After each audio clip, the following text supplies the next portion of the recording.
아멘. 우리는 하나님께서 모든 것들을 창조하셨다라고 말할 때 창조만 하시고 가만히 계시는 것이 아니라 창조하신 것들을 지키고 유지하시고 있다는 것까지 믿습니다. 아멘. 만들어 놓기만 하고 가만히 내버려 두면 얼마 가지 않아서 그것은 폐허가 되고 다 망하게 되는 겁니다. 그래서 하나님께서 창조하신 것을 계속 유지하시고 간섭하시고 붙드시는 것을 신학적인 용어로 섭리라 이렇게 표현을 합니다. 이거는 구원에 있어서도 마찬가지입니다. 하나님께서는 죄에 사로잡힌 우리들을 구원해 주십니다. 그런데 죄에서 해방시키기만 하고 이제부터 너희들이 알아서 해라 내버려 두시는 것이 아니라 구원하신 이후에도 계속 붙드시고 인도해 주신다는 겁니다. 왜 그러냐면 우리들의 형편을 하나님은 너무나 잘 알고 계시기 때문에 그렇습니다. 우리 연약함도 우리의 부족함도 우리의 바르지 못함도 하나님은 다 알고 계십니다. 그래서 우리를 붙잡고 계시면서 늘 간섭을 하시는 거예요. 만약 우리에게 감당하지 못할 시험이 오신다니까 그러네요. 시험이 오려고 하면 미리 막아주시든지 피할 길을 주십니다. 그리고 어디로 가야 할지 몰라서 방황할 때는 분명히 따라올 수 있도록 하나님의 뜻을 보여주시는 겁니다. 그게 하나님의 인도예요. 이거를 가장 잘 보여주는 것이 오늘 본문의 말씀이라고 저는 생각을 합니다. 자, 이스라엘 백성들이 출애굽을 했어요. 어디로 가야 될지를 모릅니다. 왜냐하면 한 번도 애굽을 떠나본 적이 없어요. 가나안이 어디에 있는지 어떻게 가야 되는지 아무도 모릅니다. 또한 그 길 앞에 어떤 위험이 도사리고 있는지 어떤 길을 따라서 가야 될지를 전혀 몰랐다는 거예요. 그런데 그 당시에 가나안 땅에 가는 가장 쉬운 길은 흔히 카라반의 길이라 하는 해변가를 따라서 가는 길이 있어요. 여기는 일주일이면 갈 수 있어요. 가나안으로 가는 지름길입니다. 가장 빠른 길이고 가장 쉬운 길이고 가장 넓은 길이에요. 거기로 가면 딴 데 돌아볼 필요가 없어요. 쭉 따라가면 가나안까지 가는 거예요. 그런데 왜 하나님은 그 길로 이스라엘 백성을 인도하지 않으실까요? 편하기는 편해요. 근데 거기에 뭐가 있어요?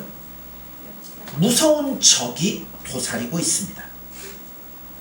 블레셋이라는 나라가 있어요. 그래서 그 대신에 하나님께서는 이스라엘 백성들을 길도 없는 광야로 끌고 가시기 시작합니다. 편하고 빠른 길, 잃어버리기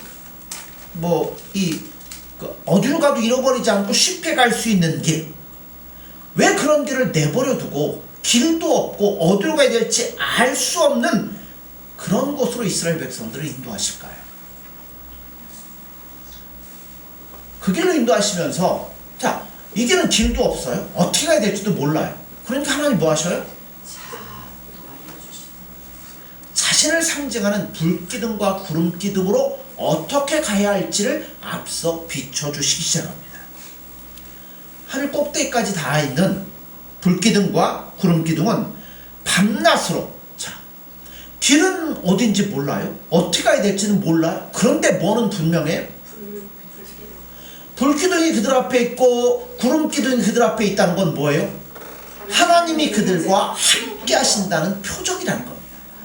길은 어디로 갈지 몰라요. 어떻게 될지 몰라요. 그러나 하나님은 지금도 나와 함께 하신다는 겁니다. 자, 17절을 보세요. 바로가 백성을 보낸 후에 블레셋 사람의 땅의 길은 가까울지라도 하나님이 그들을 그 길로 인도하지 아니하셨으니 이는 하나님이 말씀하시기를 이 백성이 전쟁을 하게 되면 마음을 돌이켜 애굽으로 돌아갈까 하셨습니다. 자, 하나님은 이스라엘 백성들의 체질을 아십니다. 그들은 전쟁을 치를 준비가 전혀 돼 있지 않습니다. 근데 이건 우리도 마찬가지예요.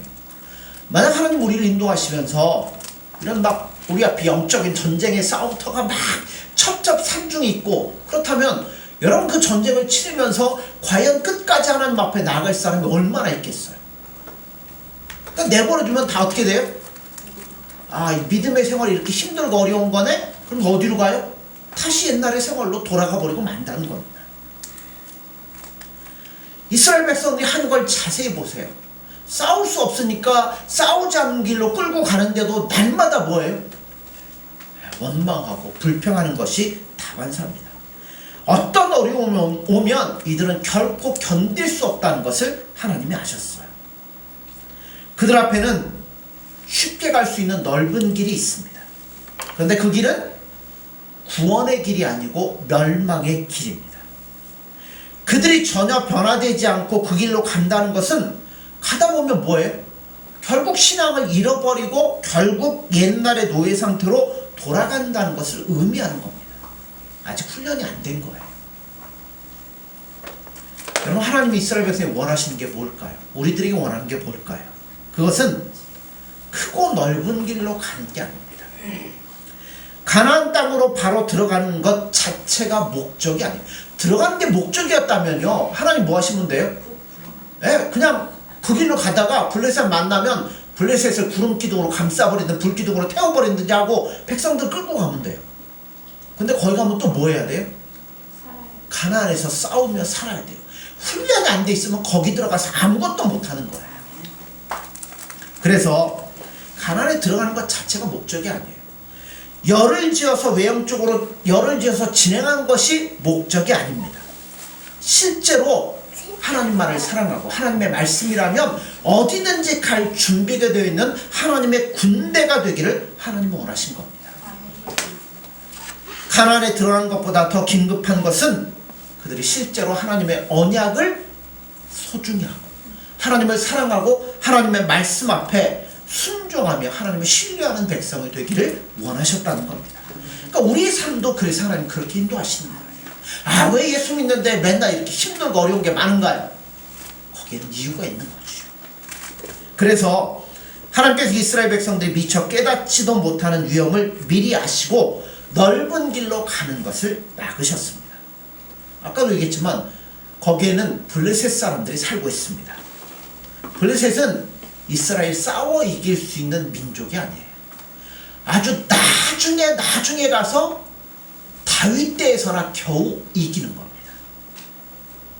블레셋은 이스라엘 들어갈 가나안 이 도시국가들하고는 좀 달랐어요. 블레셋은 원래 크레타 섬에서 이주한 사람들입니다. 크레타 섬, 그럼 여러분 뭐가 생각나세요?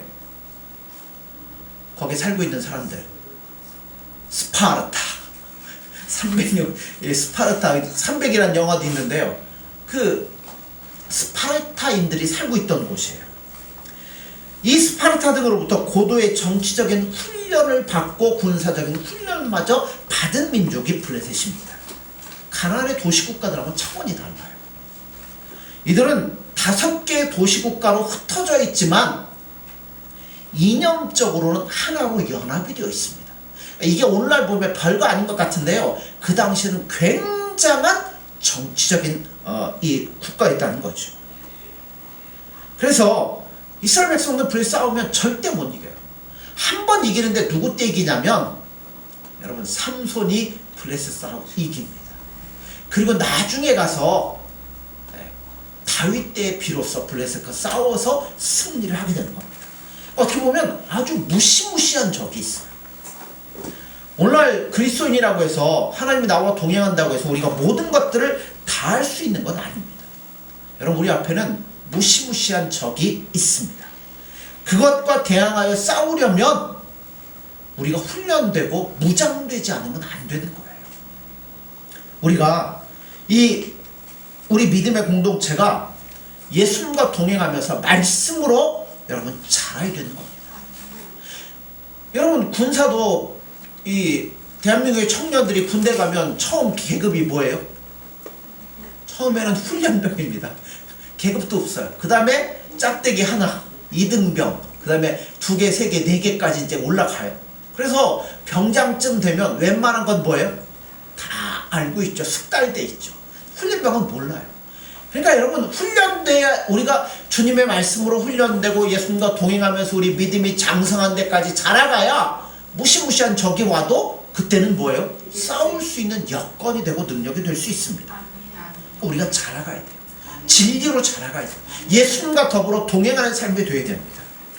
오늘날 그리스도인들이 교회에서 제법 신자구시를 하면서도 밖에 나가면 전혀 신자구시를 못하고 심지어는 갖고 있던 신앙까지 잃어버리는 이유가 뭐냐면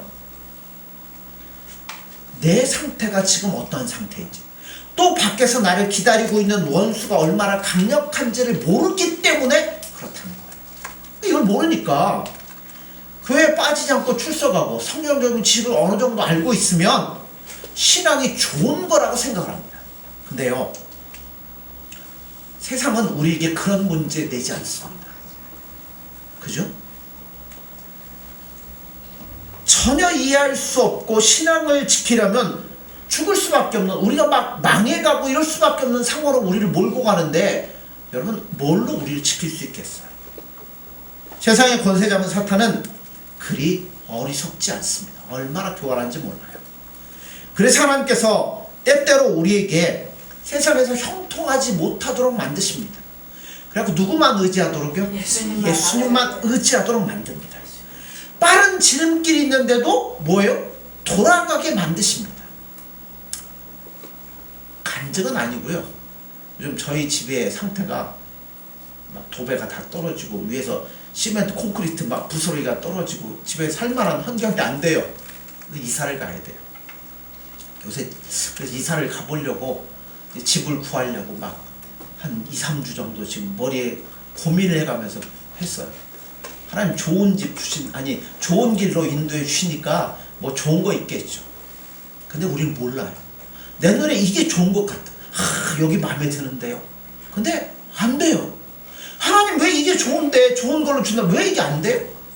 하다 보면 또 다른 게 나와. 이게 또 마음에 들어요. 이게 좋은데 하나님 또 하나님이 아닌가 봐요. 그러면서 제일 좋은 것, 우리가 상상하지 못했던 곳으로 하나님 우리의 삶을 인도해 주시는 겁니다. 집을 구하려고 하면서 제가 이제 그런 것들을 이렇게 경험을 해요. 우리는 모르니까 답답해요. 이게 제일 좋은 것 같은데 왜 이게 안 됩니까? 아니에요. 제일 좋은 것으로 인도해 주실 겁니다. 그래서 지름길이 있어도 돌아가게 하시고 때로는 형통치 못하게도 하십니다. 결국 그래서 믿음 안에서 승리하려면 지혜가 있어야 돼요. 예수님 말씀처럼 순결함과 지혜가 없으면 가진 것마저 다 빼앗긴다고 성경은 말씀합니다. 예수님은 우리가 알지 못하는 순간에도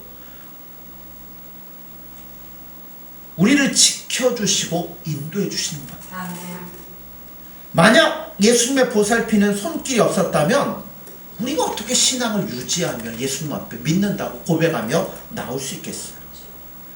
하나님께서 모든 만물을 창조하시고 지키시며 섭리하시는 것처럼 예수님도 구원받은 우리들을 지키시고 인도해 주시고 있다는 겁니다. 여러분 성경에서 출애굽 때만큼 많은 기적이 벌어진 것도 없어요. 얼마나 놀라운 기적입니다. 뭐 10가지 재앙이죠. 홍해가 뭐 마른 땅을 내서 건너가죠. 뭐 물이 없으니까 바위를 터트려서 물이 나오죠. 매일 아침 나가면 만나가 바닥에 쌓여있죠. 그런데 이런 놀라운 기적을 통했어요. 경험을 했어요. 자, 여러분이 만약 놀라운 일들을 경험을 많이 했으면 자, 애굽에서 나올 때 뭐를 가지고 나오고 싶습니까? 다 버리고 오는데 그래도 애굽에서 나오는데 가끔 이제 예전에 뭐 이제 부교육자 때 신방을 가시면 이제 연세 드신 분들 집에 가면 옛날 얘기를 참 많이 하셔요. 옛날에 교회가 이랬는데 내가 이렇게 했고 뭐 우리도 그렇잖아요. 여러분들 옛날에 수련회 갔을 때 같은 거 기억해 보세요. 막 그 고생을 해가면서 막 목이 띠껴가면서 여러분 밤새 기도하고 옛날에 막 철야 그러면 밤을 꼬박 샜잖아요. 요즘은 안 그렇잖아요. 그러니까 그런 때를 경험하면서 그때가 좋았지 그때만을 생각하는 분들이 있어요. 만약 이스라엘 백성들이 그런 감정 이런 것에 초점을 맞춘다면 나올 때 뭐 갖고 나와야 돼요? 개구리. 개구리 재앙 있었잖아요. 메뚜기 재앙 있었잖아. 그런 거 병에다가 딱 담아갖고 나오면서 뭐 해야 돼요? 야, 그때 하나님이 우리에게 이런 거 보여주셨지. 그런 거 아닙니까? 그런데 왜 그런 건 안 가지고 나오고 뭘 메고 나와요? 요셉의 해골을 메고 나옵니다. 왜 하필이면 요셉의 미라를 메고 나올까요? 요셉이 죽을 때 유언한 게 있어요. 뭐라고 유언했어요? 너희들 만약에 나중에 하나님 은혜를 주셔서 우리 민족의 땅으로 가게 되면 나는 여기 있어야 되는 사람이 아니니까 내 뼈 거기다 묻어달라. 다른 말로 하면 결코 애굽은 이스라엘의 땅이 아니라는 겁니다. 그들은 언젠가는 떠나야 될 사람들입니다. 그러므로 이스라엘 백성들이 의지하고 나아가야 되는 것은 여기 또 하나의 신학에 중요한 게 있어요. 내가 경험했던 체험이나 감정이 내 신앙의 목표, 초점이 되어서는 안 된다는 겁니다. 오히려 그 조상들에게 주어졌던 하나님의 약속, 그 신뢰를 붙잡고 나아가야 된다는 거예요. 여러분, 우리가 이런 막 경험하죠? 그럼 뭐 그 경험이 오래 갈 것 같죠? 오래 안 가요. 이 다음에 우리가 나중에 이제 출애굽 보겠지만 홍해 건너고 막 난리가 났어. 노래를 부르고 막 며칠 갑니까? 3일 가요. 3일 가고 물 없으니까 난리가 난 거예요. 여러분, 이런 체험 이거 아니에요. 우리가 붙들어야 될 것은 하나님의 약속이고 그 말씀이고 하나님 자신입니다. 하나님의 약속을 의지했던 조상들의 약속, 바로 그것입니다. 바로 이것이 요셉의 설교 위대한 진리의 선포였던 겁니다. 그러니까 아브라함 같은 경우에 어때요? 할 바를 알지 못하지만 하나님이 약속하셨으니까 그 약속을 붙잡고 끝까지 믿음으로 순종하며 나아가지 않습니까? 그 약속, 하나님의 약속, 하나님의 진리의 말씀을 붙잡는 게 우리 신앙의 가장 중요한 토대예요. 원래 하나님은 죽은 시체를 이렇게 하는 거 좋아하지 않으십니다. 그래서 모세의 시체도 하나님은 찾지 못하도록 감추신 분이 하나님이에요. 그리고 오직 하나님의 말씀이 들어있는 이 법궤만을 메고 나가도록 하신 겁니다. 그런데 요셉의 해골을 메고 나가게 한 것은 바른 말씀의 선포는 결코 헛되지 않다는 것을 보여주시기 위해서 그것을 갖고 나가도록 했습니다. 그러므로 우리들이 메고 나가야 될 것은 나의 경험이 아니에요. 어떤 신비적인 체험이 아닙니다. 하나님의 약속입니다. 세상 끝날까지 우리와 함께 하신다는 약속. 나를 사랑하셔서 자신의 핏값을 주고 사신 예수님의 약속. 그 약속을 철석같이 붙잡고 나아가야 되는 거예요. 하나님의 약속이 뭡니까? 이 세상은 결코 하나님께서 나에게 주실 유업이 아니라는 겁니다. 우리의 것은 세상의 것이 아니라 하나님이 주시는 것이라는 생각이 바로 되어 있지 아니하면 아무리 열심히 믿어도 결국 바른 신앙이 될 수가 없다는 겁니다. 그러니까 결국 우리는 모두 누가 주시는 걸로 사는 거예요. 하나님 주시는 거예요. 비록 내가 노력하고 수고하지만 그것도 하나님께서 함께 해주시니까 수고할 수 있는 은혜를 주는 거죠. 그러니까 결국 모든 것은 주님이 주시는 겁니다. 그렇게 믿고 살아가는 거예요. 돈을 많이 버는 것이 복이라고 생각하십니까? 일반적으로 복이죠. 왜 머뭇거리십니까? 돈 많으면요 편하죠. 할 만한 거 많죠. 그러나 이것을 바로 사용하는 것이 더 중요합니다. 재산을 사용하고 금전을 지출하는데 그 사람의 신앙이 표현이 됩니다. 마태복음에는 뭐라고 그래요? 보물이 있는 곳에 네 마음이 있다. 마음이 있는 곳에 보물이 아니라요, 보물이 가는 곳에 사람은 마음이 끌려가게 돼 있어요. 이분은 하나님을 믿는다고 하면서도 어떻게 해서든 이 세상에서 모든 것들을 누리고 살려고 한다면 그거는 하나님의 약속을 믿는 게 아닙니다. 그래서 우리의 신앙은 원래는요 대단히 윤리적인 거예요. 윤리가 신앙은 아니지만 신앙은 윤리적일 수 있다는 거예요. 그런데 오늘날 교인들은 이러한 신앙은 이런 윤리적인 면보다는 상당히 내면적이고 신비적인 것에 많이 치우칠 때가 있습니다. 신비적인 신앙은 뭔가 놀라운 것들을 경험하면서도 손해볼 거는 없죠. 고민할 것도 없죠. 하나님이 다 우리 사랑하시니까 알아서 다 해주시는데 뭔 고민할 필요가 있겠습니까? 저는 여러분에게 이런 뜨거운 체험들이 많이 있기를 소원합니다. 그런 건 경험은 많아도 좋아요. 그러나 그 뜨거운 마음 갖고 할 수 있는 건 없어요. 홍해 건넜지만 아무것도 아니에요. 뭐 우박이 쏟아지고 메뚜기가 그런 거 다 봤지만 어려움이 오자 아무것도 아니에요. 하나님의 약속, 하나님의 말씀, 그것을 여러분 분명히 하십시오. 여기가 과연 내가 누릴 땅인가? 아니면 해골을 메고 내가 여기서 떠나야 되는가? 그거를 분명히 하셔야 되는 거예요. 또 어떤 사람들은 하나님의 약속을 무조건 내 안에 가두려고 하는 자들이 많습니다. 내가 살든 죽든 하나님의 나라는 나하고는 아무런 상관이 없습니다. 내가 아니면 누구를 통해서요? 다른 사람을 통해서도 하나님은 얼마든지 하나님의 뜻을 이루어 나가시는 겁니다. 그거를 보셔야 된다는 거예요. 이걸 못 보면 전부 다 뭐 하려고 그래? 내가 누려야 되고, 여러분 내 중심으로 모든 것들이 다 이루어져야 되고, 그렇지 않으면 아무리 가치가 있다라고 해도 소용이 없다라고 생각하는 그릇된 신앙으로 갈 수 있는 위험이 있습니다. 여러분 뭘 메고 나가시겠습니까? 보석 메고 가실래요? 비싼 가전제품 메고 가실래요? 아니면 돈이 많이 들어간 통장을 들고 가시겠습니까?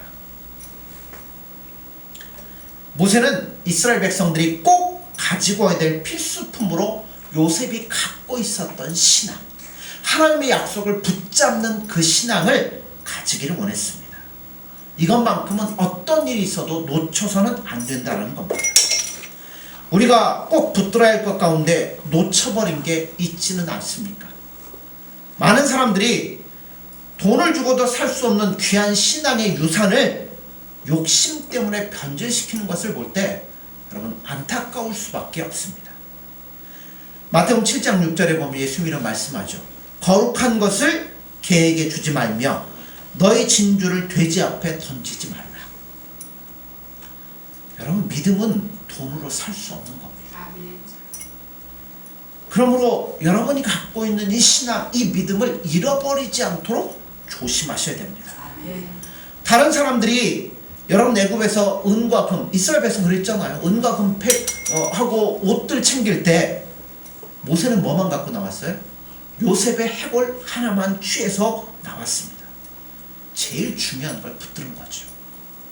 우리 한국교회는 많은 순교자들의 유산이 있는 교회입니다. 정말 핏값을 흘려서 이 신앙을 짓고 믿음을 지켜서 오늘까지 교회가 유지되어 오는 겁니다. 그래서 원래 우리나라 목사님들의 설교는 성경 중심적이고요. 그냥 성경 얘기밖에 안 했어요. 강해 설교 중심이었습니다. 그리고 자신들의 삶을 통해서 진리를 성도들에게 전했죠. 근데 요즘은 여러분 그렇게 하면 사람들이 고개를 설레설레 흔듭니다. 중요하게 생각하지 않아요. 그런 목회자를 우습게 여깁니다. 그저 사람이나 많이 모이고 자기를 치켜 세워줘야 좋아하지 참된 하나님의 교회 같은 것에는 관심이 없는 것 같습니다. 카알 델리치의 그 주석을 보면 옛날에 이제 사막을 왔다 갔다 하는 사람들을 카라반이라고 했어요. 이 사람들이 뭘 들고 다니냐면 사막을 무리지어 다닐 때 방향을 가르쳐 주기 위해서 쇠로 만든 이런 이렇게 그물처럼 생긴 통 안에 거기다가 이제 숯 같은 걸 넣어가지고 불을 피워요. 그걸 장대에다 메고 높이 들면서 가요. 그러면 밤에는 뭐예요? 그 불빛을 보고 뒤에 있는 사람들이 따라오고요. 낮에는 그 연기를 보고 뒤에 있는 사람들이 따라옵니다. 하나님께서는 200만 명이니까 여러분 줄 세워놓으면 얼마나 될까요? 막 보이지도 않을 정도로 쫙 뒤에 있겠죠. 막 몇 킬로 막 뒤에 이어지면. 그 이스라엘 백성들이 길을 잃지 않고 혼란 없이 잘 따라올 수 있도록 하기 위해서 낮에는 구름 기둥으로 밤에는 불 기둥으로 그들을 인도하십니다. 그러니까 다른 사람 물어볼 필요도 없어요. 뭐만 보고 가면 돼요? 기둥 보고 가면 되는 거예요. 구름 기둥과 불 기둥이라 해서 여러분 구름 기둥은 따로 있고 불 기둥은 따로 있고 그거 그렇게 생각하지 마십시오. 오히려 이건 이렇게 생각하세요.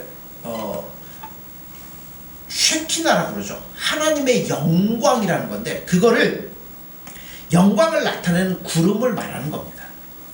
하나님의 영광을 나타내니까 구름에 뭐가 있어야 되겠어요? 빛이 나겠죠. 그러니까 밤에는 뭐 이렇게 빛이 나니까 밤에는 뭐처럼 보여요? 불기둥처럼 보이는 겁니다. 하나님께서는 수백만 명의 이스라엘 백성들이 잘 따라올 수 있도록 자신의 영광으로 그들을 인도하시는 겁니다. 그러니까 때로는 사막이니까 언제도 걸어야 돼요? 밤에도 걸어야 돼요. 왜냐하면 낮에는 너무 뜨거우니까 걷기가 힘들어요. 때로는 뭐 구름기둥으로 가리기도 하시겠지만 너무 뜨거우니까 때로는 밤에 걸어야 될 때도 있잖아요. 그때 빛을 내서 그들을 인도하는 겁니다. 좋은 길 다 내버려 두고 이제는 어디로 가야 될지 모르는 길을 끝없이 이스라엘 백성들은 따라가야만 됐습니다. 여러분, 얼마나 답답할까요? 어디로 가는지 알기라도 하면 답답하지 않을 텐데 뭐 목표는 있는데 길이 어디로 가는지 몰라요. 정신없이 헤매고 다니죠.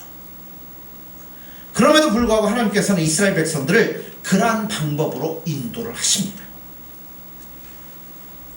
자, 길도 몰라요. 어디로 갈지 몰라요. 그러나 확실한 것이 하나 있다면 하나님께서 밤낮 자기들 떠나지 않고 함께 하시더라는 겁니다. 낮에만 함께, 밤에만 함께. 이게 아니라 밤낮 없이 뭐예요? 함께 하시더라는 겁니다. 오늘 하나님께서는 우리를 어떻게 인도하십니까? 뭘로 인도하시죠? 불기둥과 구름기둥을 인도하는 대신에 성령으로 인도해 주십니다. 로마서 8장에 보면 무릇 하나님의 영으로 인도함을 받는 그들은 곧 하나님의 아들이라 말씀합니다. 성령은 우리를 어떻게 인도하십니까? 우리를 예수님께로 인도하는데 날마다 우리의 생각을 새롭게 만들어 주시는 거예요. 물론 옛날처럼 눈에 보이게 이 길로 가라 저 길로 가라 그럼 얼마나 편하겠어요. 근데 그렇게 인도하시는 게 아니라 날마다 우리의 생각을 새롭게 하셔서 새로운 동기를 가지고 살아가도록 만드는 거예요. 그러니까 우리를 예수님께로 인도하면 우리가 예수님을 경험하고 예수님을 알면서 날마다 우리 지각이 뭐예요? 새로워지겠죠. 예수님을 아는 지식이 더 넓어지겠죠. 그러면 더 주님을 의지하게 되겠죠. 그러면서 주님과 동행하는 거예요. 스스로 옛날처럼 무조건 믿는 게 아니라 더 아는 만큼, 예수님을 아는 만큼 스스로 깨달아서 주님께 더 가까이 다가가게 되는 거죠.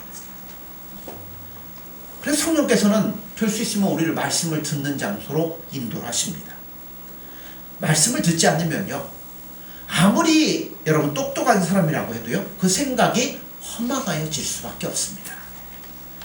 어둠을 쫓아내는 가장 쉬운 방법은 뭐예요? 빛을 비추면 물러가는 겁니다. 진리가 밝혀지기만 하면 악의 세력은 물러가게 되어 있습니다. 그러므로 우리의 심령에 말씀이 비추어지면 삶의 모든 것들이 의미를 가지기 시작하는 겁니다. 교회의 말씀이 비춰지고 우리의 삶에, 우리 영혼에 말씀의 빛이 비춰지기 시작하면 죄의 세력은 힘을 내지 못하고 물러갈 수밖에 없습니다. 오늘 하나님께서는 성령을 통해서 훨씬 더 성숙된 방법으로 우리의 삶을 인도해 주시는 겁니다. 그러므로 여러분, 적당하고 편하게 믿으려고 하는 것만큼 어리석은 것은 없습니다. 쉽게 가는 길 있죠. 그러나 그 길로 가면 신앙 잃어버리고 다 망하는 겁니다. 힘들고 어려울지라도 예수님은 지금도 나와 함께 동행하시며 우리의 삶을 인도해 주시는 겁니다. 그러므로 그 예수님을 바라보면서 우리 정말 예수님께 잘 붙어 계세요. 잘 붙어 계셔서 주님과 즐거이 동행할 수 있는 복된 삶이 되어지기를 간절히 소원합니다. 기도하겠습니다. 예수님, 사랑합니다. 또한 감사합니다. 오늘 우리를 사랑하여 주셔서 우리의 삶을 인도해 주시고 우리들이 알지 못하지만 우리에게 가장 좋은 것으로, 최선의 것으로 우리의 삶에 인도해 주시니 감사합니다. 우리가 연약하지만 부족하지만 그 하나님의 약속을 믿고 한 걸음 한 걸음 주님과 동행할 수 있는 복된 삶이 될 수 있도록 함께하여 주옵소서. 또한 이 시간 특별히 기도하는 것은 우리 서집사님 큰 수술을 마치고 회복하는 중에 있습니다. 우리 수술할 때도 지켜주시고 함께해 주셨던 우리 하나님께서 우리 집사님 회복하는 과정에도 함께해 주시고 지켜주셔서 빨리 회복되어지고 잘 회복될 수 있도록 도와주셔서 생활하는데 하나님 앞에 더 큰 영광 돌리는 복된 삶이 될 수 있도록 함께하여 주옵소서. 예수님의 이름으로 기도드립니다. 아멘.